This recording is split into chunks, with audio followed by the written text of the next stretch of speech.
Good evening, everyone. Call the Union Vale Town Board meeting of February 21, 2024 to order here, and we'll start out by saluting the flag.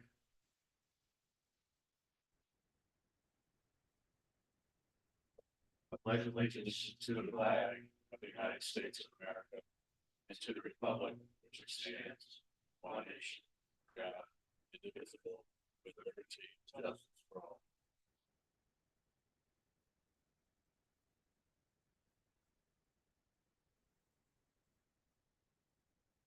Okay, you all have received the minutes by email. Believe it was the last meeting of February 7th. And have a motion to approve those minutes, please. So moved. Second, okay, all in favor? Aye. Opposed? Carried. Okay. Start off with the finance report here. The general checking account has 420,325. General savings is 4,813. Miscellaneous receipts is 327,594. General maintenance money is 97,304. We have in our investments, we have just over 2.5 million, and another investment account with $500,000 in it, for a total of 3,872,000 in assets for the general fund. In highway, we have 158,366 in checking, 102,039 in savings, and 33,487 in maintenance. And then in investments, we have 67,613, 142,758 for a grand total of 504,263. I just wanted to make a note of something here. Previously, our residents had been receiving Union Vale mail, which had been representative as a official town email system of Union Vale. That's no longer the case. Those emails are not originating from Town Hall. They're from an outside entity and should not be considered to be the opinions of the town of Union Vale. Board member reports. John Wells, please. Just basically keeping up on the correspondence and all that. Hey, Councilman Carlin. I have nothing to report this month. Councilman Derlin I have nothing to report this month. and Councilman McGivney. Been busy with some interviews for prospective board spots that are open.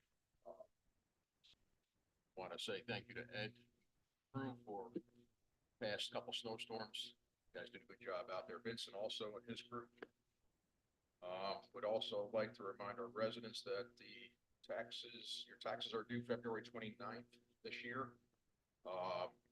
Our tax collector, Case Sagal Benny, is offering Saturday hours of 9 a.m. to 12 noon for your convenience. So you got another little bit over a week, I think, left here to pay your taxes without penalty. That's all I got. Okay. Highway superintendent.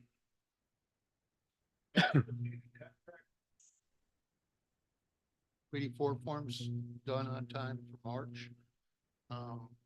We may have to adjust our 5-year plan depending on how the roads survive this winter. It's been pretty rough on some of them. So if we do have to adjust, I'll go to the board, talk about the adjustment. Basically, it would be different roads than what we have scheduled for pavement this year.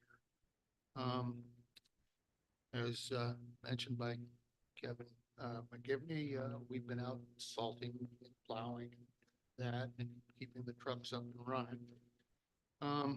Working with the town engineer, we have a large pipe on West Clove Mountain Road, just up a little bit from Wisman Road that seems to keep getting overwhelmed. The bottom of the pipe is wore out, actually gone. So he's going to work with us and try to engineer a new pipe for there. We have to have engineering so we can go in front of DEC to get a DEC permit because it is a classified stream. I'm also working with Dutchess County Soil and Water. We're going to do our permitting with DEC to avoid the engineering costs because they'll do it free. Oh, right. So we just gotta get the engineer to spec the pipe and then Soil and Water will go to DEC and get us a permit. Let's see, also looking at, updating the drainage pipes on Blueberry before we pave that. Apparently, when that road was constructed, they put in, corrugated steel pipes, which, the life expectancy of them were probably there now. So before we resurface that, that was one of the roads for 2024 resurfacing. So before we resurface that, we may be changing those pipes out. And that's pretty much the report. Okay, thank you. Town clerk report. Thank you. I just wanted to say a thank you to resident Damar Osika, who came to our Valentine's for Veterans event and supplied a lot of the material. She was very kind to us, and as well as Erna from the senior group. She's the president, always recruiting if we have any seniors interested. So I just wanted to say thank you to them. We had a lovely event, and we distributed the cards down at Montrose and Peekskill to the VA hospital. And it was a really, really nice day. So thank you to all the residents that assisted and for coming out that day. And the rest is business as usual. Thank you. Okay, thank you. Tax collector report.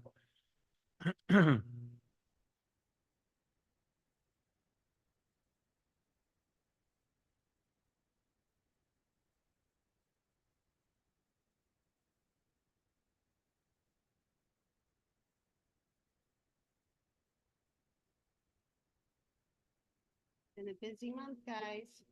First of all, I want to thank you guys for letting me switch to M&T in LaGrange. It's made life much easier for us here and getting those checks deposited much quicker. We also got a commercial account. Tom worked very hard with Supervisor Frazier. We now get 10% of whatever money's in that account until I cut the checks. As of now, we got $35.30. So that check will be cut to you. Also, in going to M&T Bank, we got a free deposit stamp, free checks. We got, also, thank you for negotiating a free check scanner, so I don't have to go to the bank every single day with that machine. Much appreciated. As of January 31st, we had 20% in. As of today, I worked till 6:30, long day, so if I sound tired, I am. We're at 41%. I cut one check to general funds. They were a little short, I guess. First time in a long time we had to do that for 300,000. And I also paid out highway on the 17th, which was $841,842. I'm hoping to have all the funds to fire by Tuesday of next week, if not Wednesday. I apologize. We usually had that to them earlier, but this year we had to redistrict those funds. Also, I'm planning on having February 28th, if all of the escrow comes in, we'll have the rest of our general funds paid out and the sewage. Not the drainage, the drainage. And other than that, all is great. Everybody's happy and gonna keep on taking those checks in. Thank you. Hey, recreation.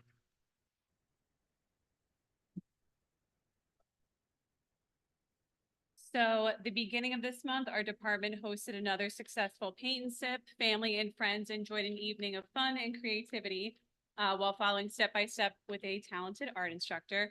And I want to thank everyone who attended, and future paint and sips will be posted on our social media and our website as we schedule them in the future. With summer camp, our traditional and kids camp is completely sold out. All 4 sessions. Parents and guardians can call the park office and ask to be put on the wait list for any of those sessions, as well as our post and pre-care. Our teen leadership program has very few seats left for each session. I believe 1 session is full. So we encourage parents and guardians to sign up their 14 and 15-year-olds as soon as possible if they want to get those seats for the summer. And then looking towards March, on Saturday, March 30th, we'll be hosting our annual Egg Hunts for All at Time Warp Park. We'll be running 2 traditional egg hunts, one for ages 6 and under, one for 7 to 10-year-olds, a wheelchair accessible hunt, a visually impaired accessible hunt, and a sensory friendly hunt. Registration is required for those egg hunts once it's up on our website. More information will be posted there as well as our social media pages. And additionally, we plan to host volunteer hours again to help us stuff those eggs, and those dates will also be up as we schedule those out. And then finally, our spring full and half TGTT dates are open for registration, and more information and registration can be found on the website. Thank you. Okay, Parks report, Councilman Wells, would you like to read that? Yeah, you got it? Yep. Okay, great. Parks report dated 2/21/24. We have finished cutting up and disposing of the old pool filter tank and its filter sand, and have taken the opportunity to replace some of the chemical lines that are usually blocked by the tank. We are waiting for the ground to be firmer to avoid as much damage as possible when we move the new filter tank and filter media into the building. We have been cleaning much of the buildup of dead and unwanted plants and trees on Time War Park Road, including by the main gate on Duncan Road and along the creek and the hillside beneath the tennis court. We have also started to clear along the pond by the boathouse. The roof developed 2 more leaks at the rear of the main park building.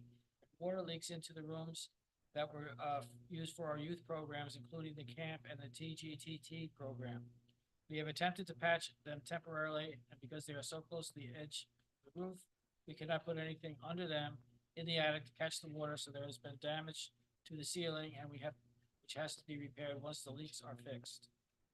I have been in contact with the installer for the playground at Godfrey Park and have been told that the last part they needed to finish the playground has arrived. They will be there to complete it as soon as the schedule and the weather allow. The park is open in the meantime because the playground is structurally complete. Okay, thank you. I didn't receive anything from animal control, and I don't see anyone here from the library. We'll open this up to public comment on agenda items. Anyone interested in speaking? No. Seeing none, we'll move forward. We did get a letter that I would like to read from the board of the library, since I thought somebody would be here, but obviously they didn't come. It says, "Dear members and the town of Unionville Town Board, we are writing to share our disapproval of a recent action taken by one of your town board members, Town Supervisor Steve Frazier. We believe that because of his actions, it is necessary to clarify each other's roles in the management of the Unionville Library. Any discussions about the Unionville Library with the Mid-Hudson Library System should include the library trustees. Mr. Steve Frazier is recent discussions / negotiations with the Hudson Library System, which were held without the knowledge of the Library Board of Trustees and before he was sworn into office, have put us in a problematic position. The library trustees have been engaging in our own discussions about the removal of the restrictions placed on the Unionville residents by Mid-Hudson Library System with the other libraries. Mr. Frazier's actions were independent of the town board and the Unionville Library trustees. Furthermore, his actions undercut our position and impeded our progress. Given the budgeted taxpayer dollars, realized and unrealized staff costs, and many valuable volunteer hours already spent and committed, this could be construed as wasteful by all taxpayers. We are requesting that the library trustees collectively make all library-related decisions and work with the town board to not permit any other unauthorized activities which could undermine the town board's decision to create a municipal library. A written communication giving us that assurance would be helpful as we manage the challenge ahead. We greatly appreciate the support of the town board. Together, we can look forward to a wonderful new community center type library for the residents of Unionville. Sincerely, Amy Watkins, President, and the other trustees." I'm going to speak to that.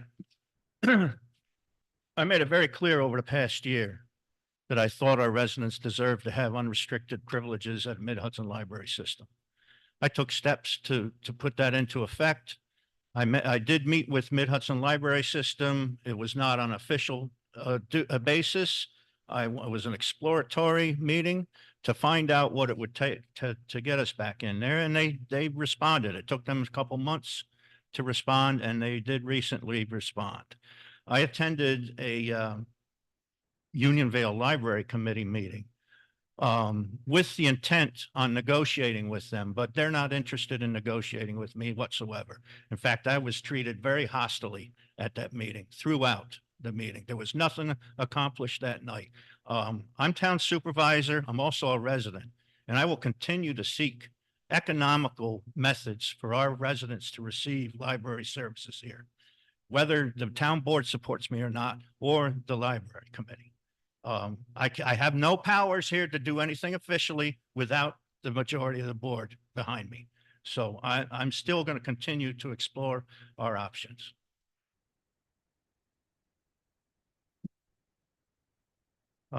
With that, well, that's come and gone. If you have something to say, yeah, right, and then we move forward. Well, there was nobody from the library, so I guess it's now public comment. I announced that several minutes ago, sir. But then you went back to the library. You can do town issues later on in the agenda. There's public comment again. 19. 19. If you have something to say, go ahead and say it. No, went to 12, back to 11, back to 12. Sir, do you have something to say? Yes. Once again, I got to go to the Millbrook Library with my grandson and his grandmother. And once again, the Mid-Hudson Library Association was empty in the Millbrook Library. So, you know, I understand you guys are debating about this library thing, but I don't really see the need for the library, judging how little Millbrook gets used. On top of that, I think it's more like a community center, because the only time people filtered in was when they had a craft fair. Craft fairs aren't libraries, they're community events. So you have to really wonder, what are we supporting with the Mid-Hudson Library Association? Okay? Well, do you support building a library within Unionvale? Yes, Okay. because it's a community center. We're building a community center that's gonna also work as a library.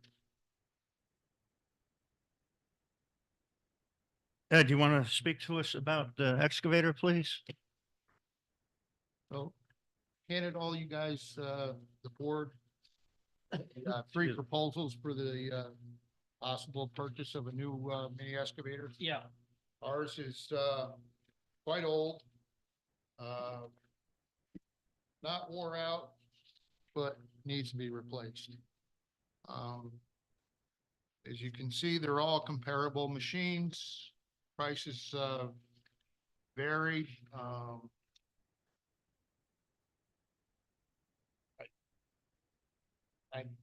My preference is on page 1.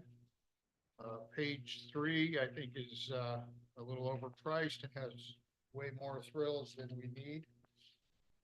And you're paying for the thrills. So I would ask the board to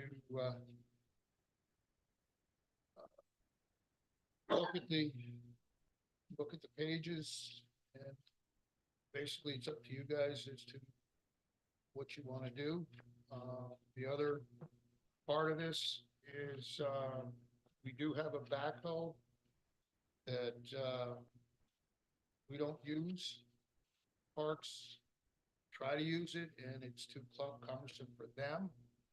So what I would propose to help offset the cost of this is auction off that backhoe to offset some of the cost of this new machine. Literally, we put 15 hours on the backhoe last year. So it's not worth keeping around, I don't believe. I can't cost estimate it because I just have no idea. and you really could use the track hoe to do anything the backhoe would do anyway, right? Except for the front bucket, yeah. And You have a loader. yeah, we have the big loader. The excavator that we have now, I've offered to the Parks Department. They are very pleased to get it, and for what they want to use it for, it'll be fine for many years, I think. Mechanically, the machine is pretty decent shape, but it's got a lot of slop in the pins and bushings, and it just for our purposes, for their purpose, it'll be fine. So that's pretty much what I'm proposing. This is a bigger machine as well. Same size. Oh, it's the same size? Yeah, Okay. we're limited to what we can get because of our trailer capacity. So we're trying to stay within that weight limit on our trailer. And the other side of it is if we go to a larger trailer, we're limited to who can pull it around because most of our guys have only got a Class B license and not a Class A. We go up to a larger trailer class, we're gonna be considered a tractor trailer, and we'll have to have a Class A driver. I see that it comes with a pretty good discount, right? Yeah. The Yeah. one that you're proposing is the cheapest one Yeah, anyway. right. Sourcewell is a purchasing co-op Yep. that's approved by New York State. We could have done that without the other quotes, but that's certainly helpful. Yeah. And that, that's a deep discount because it's a municipal purchase. Are we also proposing to pay for it with some of the money we have saved?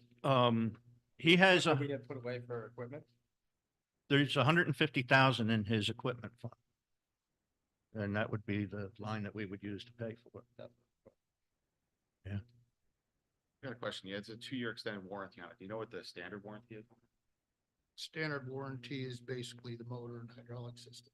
Oh, it's 3 years? Pardon? Do you know if it's 3 years? I don't know. Oh, okay. The other ones, the factory warranties are like 24 months and 36 months. So it's probably. So it's probably somewhere. Yeah, it's comparable then. I've used this machine before. Yeah. Right, Many. right. So you like this Kubota from Marshall Machine? That Yeah. Meet your needs, okay? So, this machine doesn't have TPF and all that, is above the. It's below the threshold where it has to have that. It's supposed to be. It is a tier 3 motor, but it doesn't have the emissions. So that's better, because there's less maintenance involved. Right. Yeah, it falls under the weight class. Less cost of complications. the GPU. All right, I'd like to make a motion then. They purchases this, Kubota track hoe from Marshall Machinery for a contract price of $82,773.95. Have a second on that? Second. Can you do a roll call from back there, Andrea? No, just do it from back there. Yes. Yes, Aye. Aye. Okay, thank you. Thank you. Board. how do you put it to good use? Oh, yeah. Do we also have to make a motion to put the backhoe in surplus and? Yeah, we should, right? Yeah, why don't we do that as well? That, the Terex, backhoe, we can put that into surplus. Have a motion on that, please. I'll make that motion, to put the Terex backhoe into surplus. I'll second it. All in favor? Aye. Opposed? Carried. Can I And just then- ask a question. Go ahead.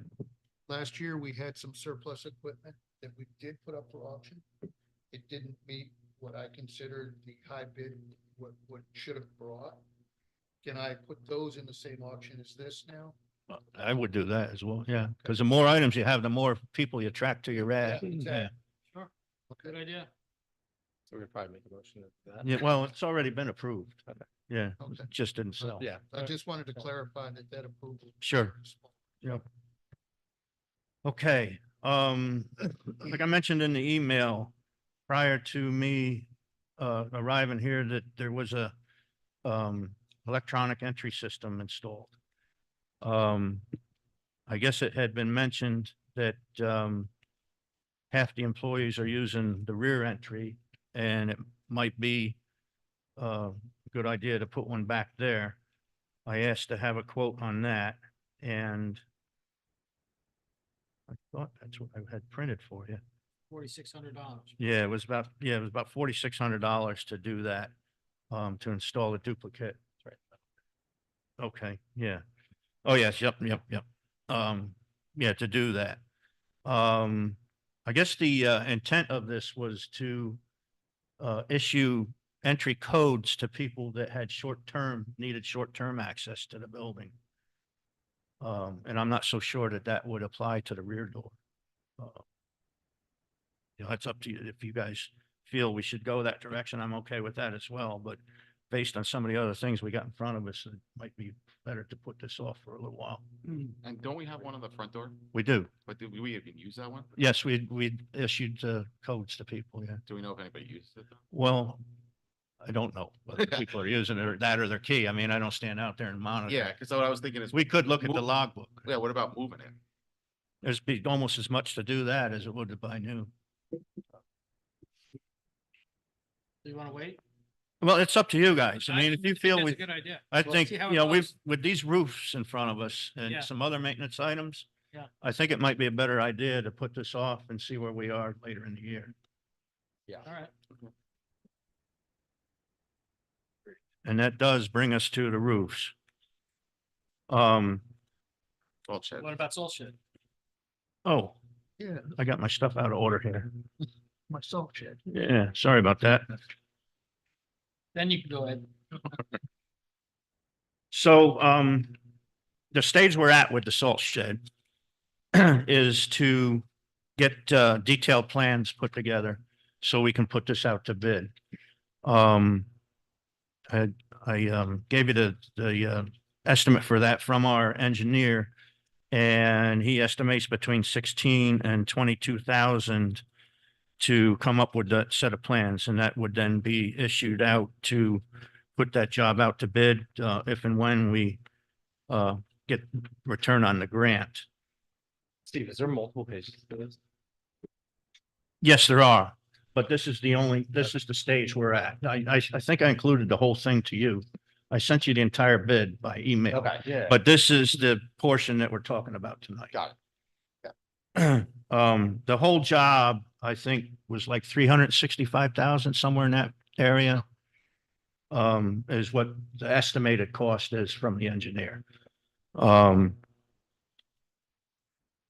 We have $50,000 in the engineer line in the budget, and that could come out of this. When we are also responsible for 25% of the end cost of the building, even if we do get the grant.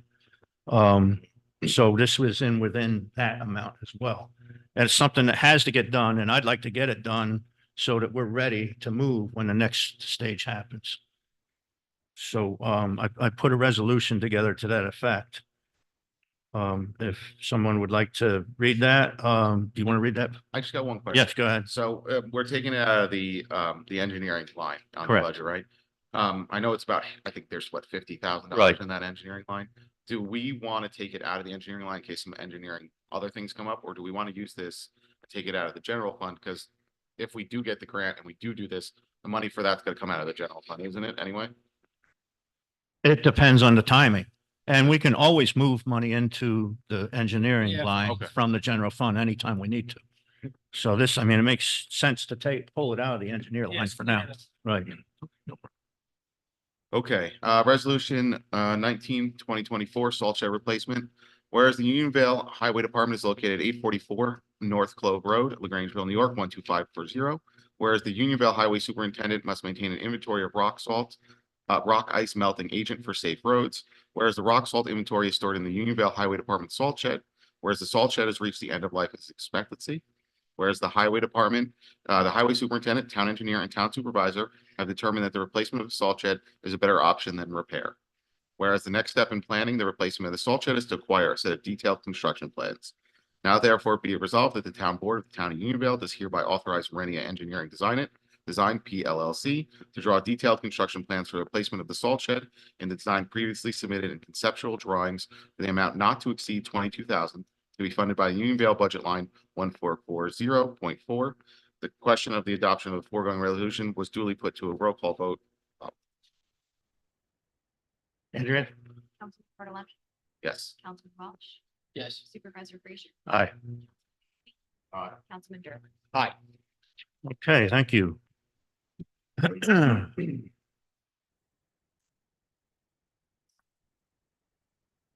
I'll second it. I seconded that myself. Oh, yeah, I'm sorry. It's all right. Kind of got out of whack here and At least it passed. okay, so, I also gave you an email from the building department on, they're requesting a fireproof file cabinet that I guess they had spoken about during budget talks. Yes. The amount budgeted is less than half of what the actual cost is. Figures. Yeah. Both the secretary and George have relayed to me that they're in desperate need of this file cabinet because a lot of plans are just laying around in the office unprotected. We could move money from the general fund into that line Mhm. to cover it, if that's your pleasure. That file cabinet for plans, or is it a regular standard file cabinet? I don't know the particulars on it. I believe it is. George, 'cause I have two that are brand new. Where, at the highway? No. Oh. That I own. Okay. I'll give them to the town if they work for George. Are they fireproof? Yeah. Okay. Okay. So we'll table this then till the next meeting. If that's good with everyone. Yeah, great idea. Okay, motion to table. So move. Second. All in favor? Aye. Thank you. We Opposed? just passed it. Take it off your income tax. In case it doesn't work out. Didn't even that bad, or? Yeah. Yeah, we're not gonna have this fire. So. Well, let's hope not. Better. Okay.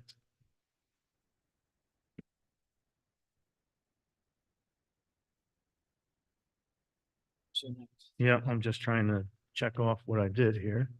Yes, so the roofs, I sent you all the description of what we found looking at the roofs around town. The one in poorest condition is number 8. And there's numerous leaks there, and as the park manager reported, 2 more have popped up in a location that's difficult to control. I did have Vanguard Roofing come and look at these roofs and give us a quote on doing the work. You can see the description of the work involved. And there's 2 ways that we can go about tackling this. And that would be to either put the entire job out to bid, or Vanguard is associated with TIPS, which is another procurement agency similar to Sourcewell. And they are pre-approved by the state as a state-approved contractor. Part of what would happen there would be to you would have a reduction in about $50,000 in administration fees between attorney and engineering to put the bid together and award the bid. And then also Vanguard offered us a discount, which I neglected to write down. I think was $39,000. You mentioned your email. Yeah, I think it was, the number was 39,000. There's an additional discount of 39,000 if they were to be awarded the entire job. That's because they wouldn't have to move the equipment in and out so many times. We have 500,000 in ARCA funds. I'm trying to determine with them, and it's very difficult to figure that out with them, whether this job would meet their requirements. And then I do recall about 325 being Yeah, we're allotted. earmarked for. Yeah, earmarked for number 8 Senior, yeah. in the past, which would leave us somewhere around between 200,000 and 300,000 that we'd have to come up with. We do have it available to us in our fund balance. If you want to go down the list here, Town Hall, the roof is terrible. Here's, you can see, I don't know if you looked at it, but the shingles are all curling. They're 3-tab shingles. Well, they're just turning 30 years old. Right. There's several leaks up there. The guys, Parks Department shop, you can actually see the holes. Oh, really? Yeah, when you look up and you can see the daylight coming through the roof there. The park office, that's part of number 8. And then the concession stand. There's the back portion, for some reason, the back portion of the concession stand is shingles when the remainder of it is steel. Because they put an addition on. Is that what it was? Okay. So what we, to make it look similar and also be waterproof, there, that roof is leaking as well. They suggested matching the metal on the rest of the Mhm. building. The stage is all it's covered with about 2 inches of moss. Yeah, And it never gets any real sunlight. right, they recommended switching that to steel, which would be less susceptible to the moss.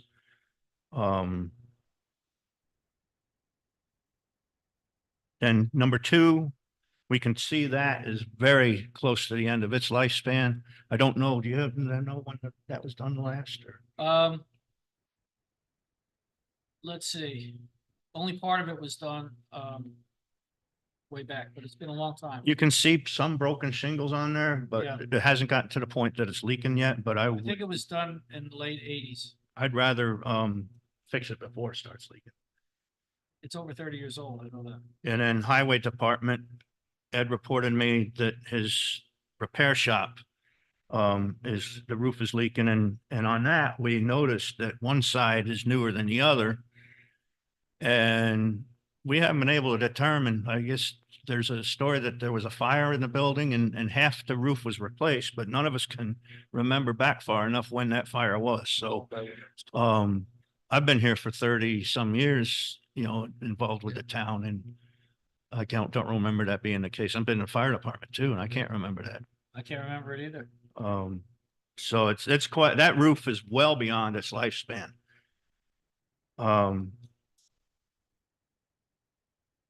If, I didn't want to reveal the pricing at this point until we decided which direction we want to go, because if we put it out to bid, then that would put them at a disadvantage to bid the job. But if you're comfortable with using the TIPS program and avoiding the bid process, the other thing in the bid process as well, we don't know who we're going to end up with. I can tell you that Vanguard is a very reliable company. Our engineer told me of a problem that they had. I think it was Wassaic School District contracted several $1 million roof job that the company was there for 9 months. And the school district ended up throwing that company off and bringing Vanguard in and to finish the job because of that. Personally, down in Wappingers, we put a building out to bid for a roof and got the low bid. It was a company out of Brooklyn. Engineers did their best to check on them, but within 2 years, we had 4x8 sheets of the roof blowing off. And again, we brought Vanguard in under TIPS then to put the roof on properly. They found that they hadn't nailed the strip within the nail strip. They hadn't put the nails within the nail strip on the shingles, so they all blew off. I've been very pleased with Vanguard. We also had them do town hall in Wappinger. I don't know if you're familiar with the size. I think that building is 15,000 square feet. And it's all one level. They did that job in 2 weeks' time. I had one minor problem where a Valley came together and made a phone call, and within 2 hours, he had somebody back there fixing that, and I haven't had any issues on it since. It's been 10 years now. That's been going on. So I can highly recommend Vanguard. If you want to toss around any other ideas here, I'm open to discussion on this. Well, we certainly know we have a lot to do. That's not big. Yeah, I know that. Seems to me that's a huge bite. It is a huge bite, but the other thing is too, it's a bite we don't have to deal with for another 50 years. And it's not going to go away. Yeah, I'm not saying it would. I'm more concerned now with what damage and then, that's the other thing I failed to mention. We're going to have to require, and he certainly is going to offer that, but there'll be a set fee per sheet of plywood that may need to be replaced or any damage below that. At that point, that'll be in addition to the quote. And that's not going to get better. That's going to get worse. If we wait on this. It's a big nut. We do have the funds to do it.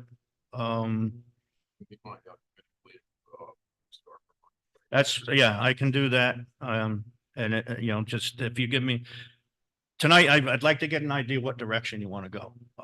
Whether we use the TIPS or whether we're going to go into a full blown bid. That process is going to take quite a while too. It'll probably take several months to get it out there and returned. Yeah, right. Should, when I think about doing this much work, we have that list of capital projects that we Yeah, it's have been working quite on extensive. over the last couple of years. I mean, I think Mhm. we should bring that all in-house here And look at everything. and revisit everything, 'cause I hate to, I obviously know that we have a lot of work to do.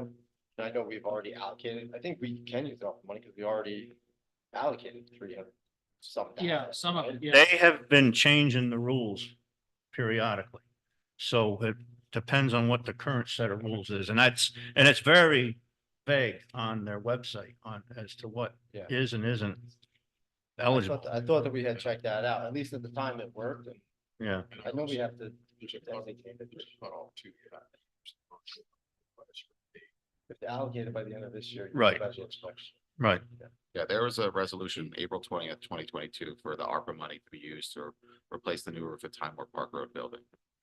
Didn't mention an amount. I did mention amount, but there's just Whatever a it takes. resolution. Well, right now, the ARPA money with the interest that it's accrued is at 502,000. So that, that would be a big nut towards this project. My opinion, the first place you gotta start looking to make repairs is the roof. Cause everything else is under, Without a yeah, roof, you got nothing. yeah, you're gonna lose a building eventually if you don't take care of the roof. I've seen it down where I'm working. Yeah.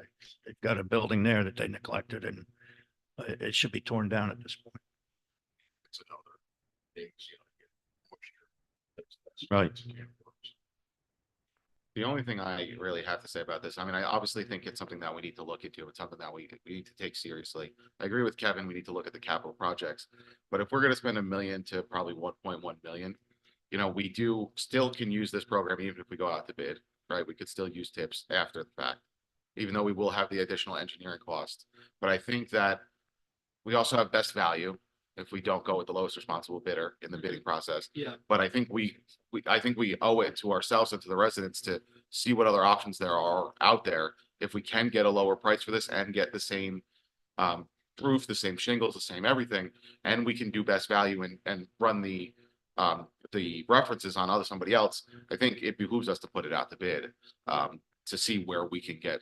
Yeah. Say if we can save money, and let's say we can save $200,000, I think it pays for us to start that process. Yeah, I think that would be the best interest of everybody. How many other contractors are on tips? Roofing, local roofing contractors that, I haven't looked into that. Yeah, I mean, that might be somewhere to look Yeah, too. Just pull- There may be, I don't know. I haven't looked into that. Like I said, I've worked with them and once we've discovered that, they're involved with the TIPS program, then that's how we've been using them since. Yeah, I've worked with Vanguard before too. I know that they're a good company to work with as well, but yeah, I mean, that's an interesting topic. If there's other people on tips and we can get other proposals and, if they're in line or, somewhere with this and, then we know that we're at least, spending the money wisely and not just getting one quote from one person that could be, inflated, but not that I'm saying they do that, but just so we could do our own education, Yeah. research into it ourselves. We gotta look at the capital projects. The dam is $1 million, Yeah, right? And the dam was $1 million when? Yeah, like 3 or 4 years. later. You don't even know. Yeah. We don't, I mean, we truly don't even know what it'll take, but had, and we don't know if we're Preliminary- taking it down or fixing it. So. yeah, I mean, that's such a huge question mark, Mhm. one way or the other. Well, should we, in the short term, for the next meeting, get the capital project list out, review that, and then look Alright. to see who else is on tips? I'll get that. I'd like to, get this in motion because, next meeting, I'll get to the information you're looking for next meeting. Then I wanted to, have a pretty good idea where we're going with this because part of the issue was they were going to guarantee this to be done prior to summer camp starting as well. And that's something that, we can't have going on while summer camp's in a session. Camps on. Yeah. Also true. So I'll get that information for you and bring it to the next meeting.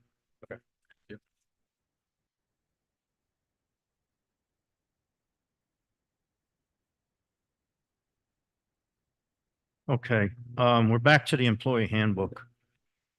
I mentioned at the last meeting that we've got some discrepancies between what the handbook states and what our practice has been. And I think we need to do something to bring the two of them together so that we're complying with our own rules. In the pages that I printed out, it identifies anyone who's working less than 35 hours a week as part-time employee. I thought I remembered reading 32 hours in this thing at one point. I don't see that mentioned in it. I've been through it several times. So in essence, there's no one here at town hall that can be a full-time employee because we don't have the hours available to them. They haven't been working those hours. But they're accruing the credits that a full-time employee would in the payroll system. As far as time, paid time off and, sick and personal time and such. So, that's caused a problem for our payroll clerk to figure out how, and also with the upcoming, maternity leave on how they should be paid. So this is something that What are you proposing? I'm not proposing anything. I'm opening this to discussion. I mean, there's a couple different ways that we can resolve this. Either, we bring the hours up 2 to 35. We would have to modify town hall hours. Some of our employees have mentioned that they wouldn't be available to work those extra hours.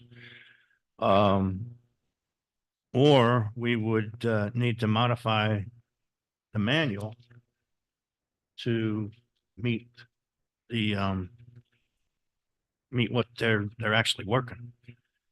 If you were to ask me, I would say move the manual. They're already here for the hours. That Town seems, halls have that the seems to same be the hours. easiest solution. I need to check with Department of Labor on whether they have any restrictions. Yeah. Full versus. Right, yeah, full versus part-time.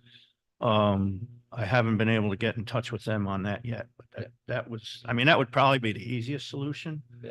Everybody's already working those Right. hours. Their intention is to be here full time, and that's the hours we offer them. Right. I don't think that they're moonlighting a whole lot somewhere else. Right? No, no, It's a fair thing to do. no, is and to that's adjust the handbook and right. have That it was my reflect with- first idea. I mean, it's the easiest thing to do. There'd be a little bit of expense on the benefit side of it. But the other side is if we give them extended hours to meet those requirements, then we have to come up with additional payroll. And the benefits would increase at the same time. Well, is the problem the sick time and the paid time off isn't being calculated properly? Is that the issue that's causing this? Yeah, that's that's what brought this to our attention is that, when it came time to credit people for sick time, it was tough to determine what that number should be. Whether they fall in the full-time, because I guess they had been told because they were here for, maybe an 8-hour day or 7-hour day, that's the amount of time that they were being credited for their work. But Department of Labor requires that you give them a half-hour lunch break, and that comes off time worked.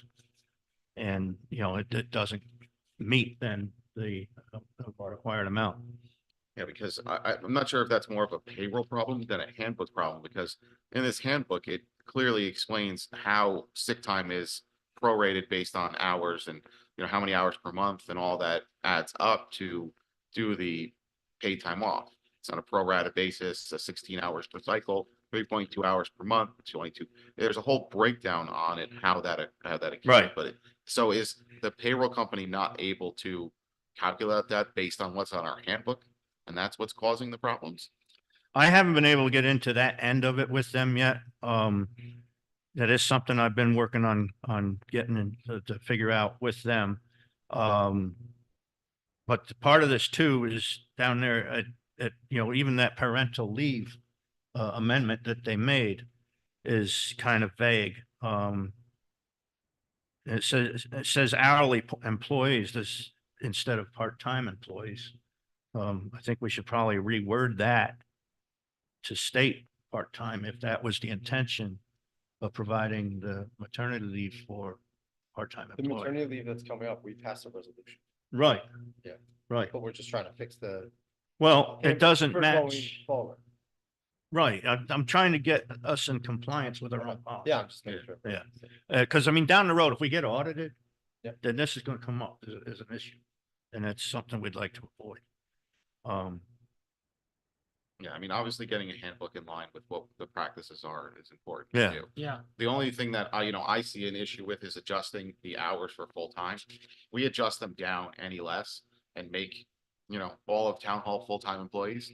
That's gonna create a huge budget issue Yeah, with benefits. with benefits. Right. and I don't whatnot, think so- I don't think that there are that many that would, I think the people now are already assumed to be full-time. Those are the ones that we need to look at. I think we have four. Yeah, I think it's four, right? Four full-timers. Yeah. Yeah, and I think that it'd be a big issue if we made more employees full-time without looking at. That wasn't the budget. intent here. And the intent is to get us in alignment with Oh, I agree. our policy. I You know, agree, so. Is there a group that's working 32 versus 35?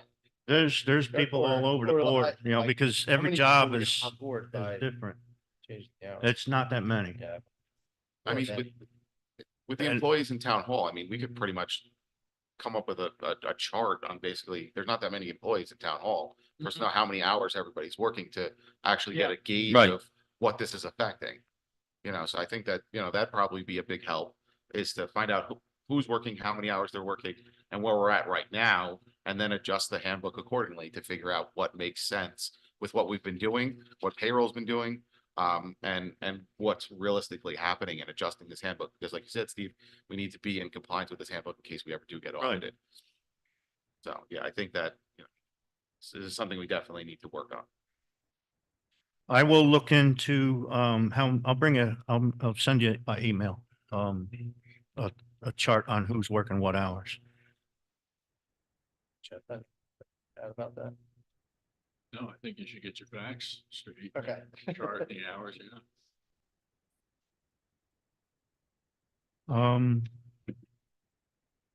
That's all we have to cover here. Any, public comment on town issues? Go ahead.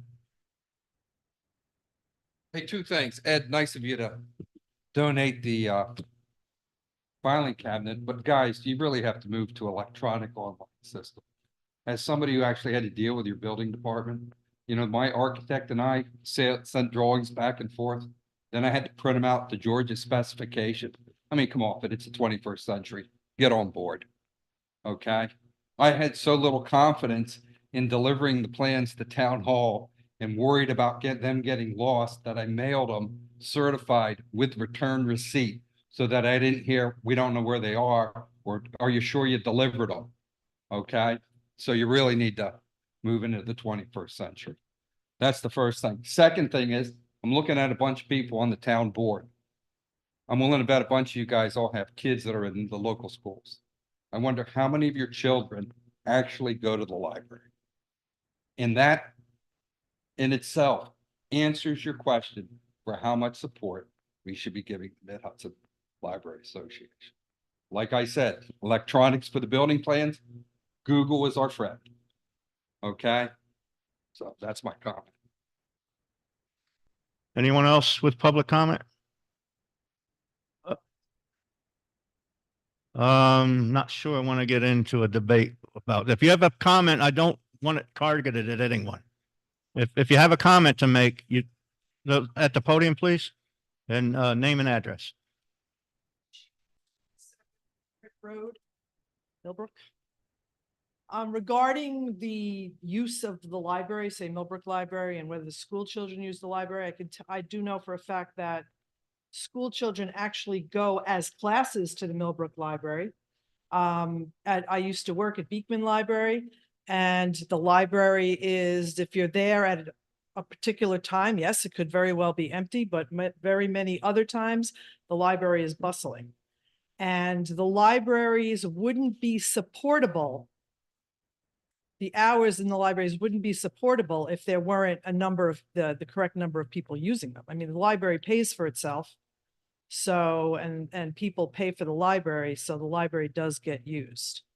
I mean, I've been in the library, worked in the library when the line on a Friday afternoon to get books for people coming home from work is, 12 deep.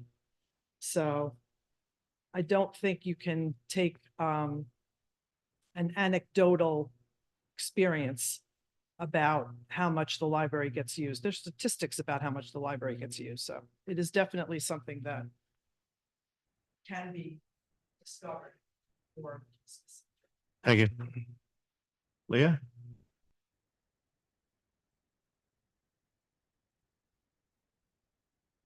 Name and address, please. My name's Leah Strazzeri and I live on Queendale Mountain Road.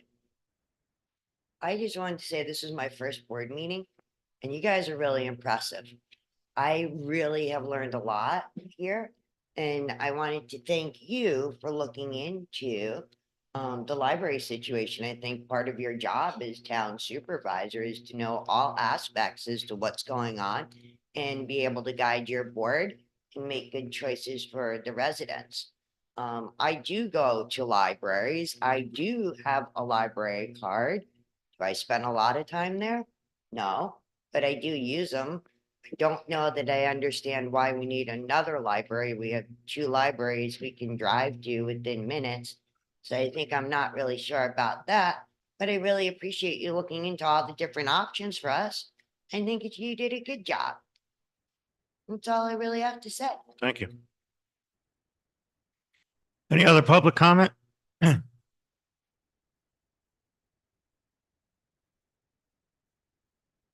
name is Kevin Harrington, live at 561 Chestnut Ridge Road. With regard to our roofs, the damage that we have is pretty severe in some places. And I'd like to know how long the bidding process would take and how much you think that would impact future costs. Construction costs have been rising enormously over the last few years, especially plywood, lumber, shingles. Labor costs are going up. We have severe inflation in this country.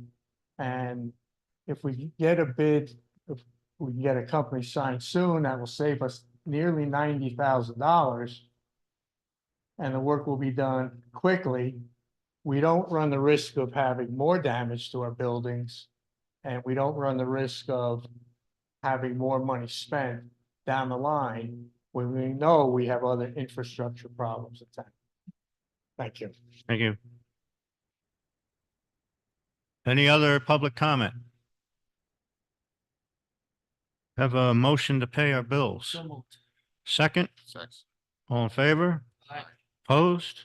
Carried. Second? Second. All in favor? Thank you. Thanks for coming, folks.